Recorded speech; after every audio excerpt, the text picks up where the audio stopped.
Does growth lead to debt sustainability, or does fiscal austerity foster growth? Given the need for the government to spend more this year to support the economy amidst the COVID crisis, these questions assume enormous significance. Say you borrow 100 rupees at 8% rate of interest and invest it, which yields you a return of 12% in a year. So you can repay 100 rupees principal and 8 rupees interest and still have 4 rupees left with you.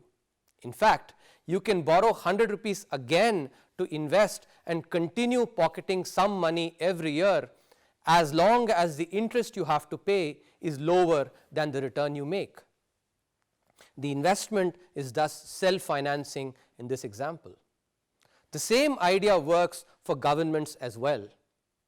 So long as the GDP growth remains higher than the government's interest cost, the debt remains sustainable as in the example just described.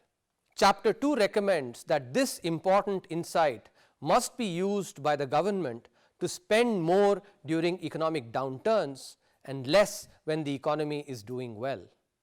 Economists call this countercyclical fiscal policy. That is, government spending that runs opposite to the business cycles of peaks and troughs in the economy. Our kings and nawabs used to follow this policy. The famous Imam Bada in Lucknow was built by Nawab Asaf-ud-Daula in 1784 as a famine relief program to provide employment. The chapter in effect makes the same recommendation.